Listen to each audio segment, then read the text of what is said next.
মার্কেটে বিভিন্ন রেঞ্জে বিভিন্ন ধরনের স্মার্টফোন ব্র্যান্ড থাকলেও প্রিমিয়াম স্মার্টফোনের প্রসঙ্গ উঠলে সবার আগে নাম আসে স্যামসাংয়ের গ্যালাক্সি এস সিরিজের স্মার্টফোনগুলো। আমরা এখন আছি কুয়ালালামপুরের স্যামসাংয়ের স্টোরে। এখানে স্যামসাং গ্যালাক্সি S25 সিরিজের ফোনগুলোর দাম কেমন সে বিষয়ের উপর আজকে ভিডিওটি সাজানো হয়েছে। আশা করি ভিডিওটি না টেনে সম্পূর্ণ ভিডিওটি দেখবেন। সম্প্রতি 7 ফেব্রুয়ারি স্যামসাং তাদের এস সিরিজের সর্বশেষ ভার্সন স্যামসাং গ্যালাক্সি S25 সিরিজের 3টি ফোন লঞ্চ করেছে। আর এই ফোনগুলো হচ্ছে Samsung Galaxy S25, S25 plus এবং S25 ultra. Look, design, feature এবং স্পেসিফিকেশনের দিক দিয়ে এই সিরিজের ফোনগুলো হচ্ছে সেরা। স্যামসাং গ্যালাক্সির S25 সিরিজের ফোনগুলোতে artificial intelligence AI feature add করা হয়েছে। এই ফোনগুলোতে আরও আছে জিনোমি ন্যানো এআই ফিচার।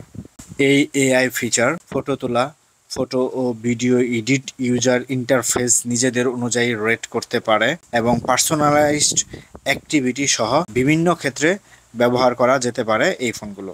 সেক্ষেত্রে ইউটিউবারদের পছন্দের মোবাইল হতে পারে S25 সিরিজের ফোনগুলোর যে কোনো একটি। যারা ইউটিউবে ভিডিও বানান বা ফেসবুকের ভিডিও বানান বা ছবি তুলতে পছন্দ করেন এবং এগুলো এআই দিয়ে এডিট করতে সহজেই এআই দিয়ে এডিট করতে পারবেন এই এস সিরিজের ফোনগুলো ব্যবহার করে। সেক্ষেত্রে আপনার ভিডিওগুলো যদি এআই দিয়ে এডিট করতে চান বা কোয়ালিটিফুল ভিডিও বানাতে চান তাহলে আপনি স্যামসাং S25 সিরিজের এআই যে ফিচার আছে সেটা ইজিলি ব্যবহার করে আপনার ভিডিওগুলোর ভিউজ বাড়াতে পারেন।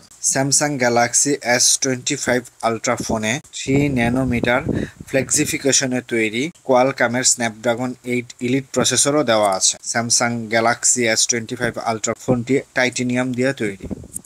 এই ফোনের থিকনেস 8.2 মিলিমিটার এবং ওজন প্রায় 219 গ্রামের মতো। স্যামসাং গ্যালাক্সি S25 আলট্রা ফোনে কোয়াড রেয়ার ক্যামেরার সেটআপ আছে। ফোনের ব্যাক প্যানেলে OIS ফিচার যুক্ত PDF সাপোর্টের 200 মেগাপিক্সেল প্রাইমারি সেন্সর এবং 50 মেগাপিক্সেল আলট্রা ওয়াইড অ্যাঙ্গেল লেন্সের 50 মেগাপিক্সেল পেরিস্কোপ লেন্স এবং 10 মেগাপিক্সেল টেলিফোটো লেন্স এই ক্যামেরাগুলো। গ্যালাক্সি S25 সিরিজের ফোনে শক্তিশালী ব্যাটারি 5000 mAh ব্যবহার করা হয়েছে। আপনার ফোন সারাদিন ব্যবহার করতে পারবেন ইজিলি। এবং বিভিন্ন স্টোরেজ এবং মেমোরির স্যামসাং গ্যালাক্সির 3টি ফোন বাজারে ছেড়েছে স্যামসাং কোম্পানি। তো আমি এখন দামগুলো বলবো। মালয়েশিয়ার কুয়ালালামপুরের স্যামসাং শোরুমে এগুলোর দাম কেমন সেই বিষয়ে একটা ধারণা দেওয়ার চেষ্টা করব। প্রথমে আমি বলে নিচ্ছি স্যামসাং আলট্রা যেটা আছে, স্যামসাং গ্যালাক্সি S25 আলট্রা। এটা 3টে ভেরিয়েন্ট এখানে পাওয়া যাচ্ছে। স্টোরেজ 256 জিবি এবং মেমোরি 12 জিবি। ফোনটির দাম ধরা হয়েছে 5999 রিঙ্গিত এবং স্টোরেজ 512 জিবি, মেমোরি 12 জিবি। এই ফোনটার দাম ধরা হয়েছে 6599 রিঙ্গিত এবং 1 টেরাবাইট স্টোরেজের মেমোরি 12 গিগাবাইট। এই ফোনটির দাম ধরা হয়েছে 7199 রিঙ্গিত, যা বাংলাদেশি টাকায় প্রায় 2 লক্ষ টাকার মতো আসে। 512 ভেরিয়েন্টের যেটা আছে স্টোরেজ সেটা নিতে চান তাহলে 1,90,000 টাকার মতো বাংলাদেশি টাকায় আসে। স্যামসাং গ্যালাক্সি S25 সিরিজের ফোনগুলোর অন্যান্য দেশ বা বাংলাদেশের দাম কেমন সেটা আপনারা কমেন্টের মাধ্যমে জানাতে পারেন। আরও আছে S25 প্লাস। আর S25 প্লাসের ডিসপ্লেটা একটু ছোট, 6.7 ইঞ্চি ডিসপ্লে, স্ন্যাপড্রাগন, এখানেও স্ন্যাপড্রাগন 8 ইলিট প্রসেসর আর এটার ব্যাটারি হচ্ছে 4900 mAh।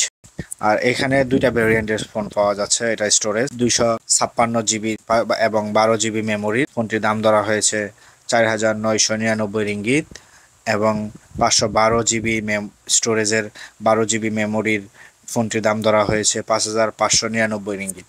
তবে আপনি যদি স্যামসাং কোনো স্টোরে আসেন তাহলে তাদের এখানে প্রায় দেখলাম আমি 500 থেকে 700 রিঙ্গিতের মতো অনেকাংশে ছাড় দিচ্ছে, ডিসকাউন্ট দিচ্ছে এই দামের ভিতরেই। আবার যারা মালয়েশিয়ায় আছেন বা মালয়েশিয়ায় বসবাস করে তারা আবার এগুলো কিস্তিতেও কিনতে পারবে। তো এই হচ্ছে আজকের ভিডিওটি কেমন হয়েছে তা অবশ্যই কমেন্ট করে জানাবেন। যদি আপনার সামর্থ্যের মধ্যে থাকে তাহলে অবশ্যই S25 সিরিজের ফোনগুলো আপনারা নিতে পারেন। যদি ভালো লেগে থাকে তাহলে ভিডিওটি শেয়ার করে অন্যদের দেখার সুযোগ করে দিবেন। সবাই ভালো থাকবেন, সুস্থ থাকবেন। আল্লাহ হাফেজ।